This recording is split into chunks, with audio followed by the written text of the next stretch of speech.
Le Centre de l'identité et de la culture africaine offre des ateliers en ligne depuis le début de la pandémie. Ces derniers sont organisés dans le but d'aider les jeunes afro-descendants à s'apprécier tels qu'ils sont. Les ateliers portent sur la valorisation de la culture et l'histoire des Noirs.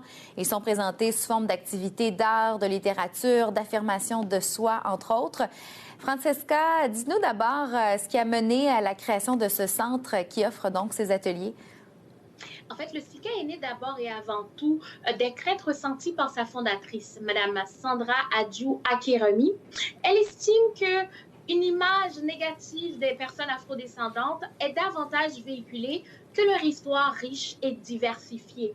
Alors, le centre se veut donc une réponse à tout ça, ce qui fait qu'au centre, on découvre autant l'histoire des peuples noirs du continent africain que ceux des Antilles ou encore des États-Unis. Il y a aussi une crainte par rapport à comment l'école transmet l'histoire des Noirs ou encore même la fierté d'être noir. À cet effet, je vous laisse écouter Mme Sandra Adjou Akeremi, qui est la fondatrice justement du Centre SICA. Dans mon esprit, il faut éduquer les gens à qui c'est exactement les Noirs. Il faut reprogrammer les gens, surtout la jeunesse. C'est important que ces jeunes, surtout ceux de la diaspora, connaissent leur histoire, la valorisent et puis puissent recadrer ceux qui leur disent des choses négatives, mais surtout qu'ils soient décomplexés. Parce que malheureusement, l'école ne la leur apprend pas, ou alors l'école va juste se contenter d'un petit volet qui est souvent l'esclavage. Mais notre histoire ne se résume pas à l'esclavage. Bon, on vient d'entendre la fondatrice de ce centre concernant ce qui la préoccupe sur l'importance donc de l'offre de ce qu'elle a fondé. Et ces craintes sont aussi partagées par des parents, n'est-ce pas? Tout à fait, Gabrielle.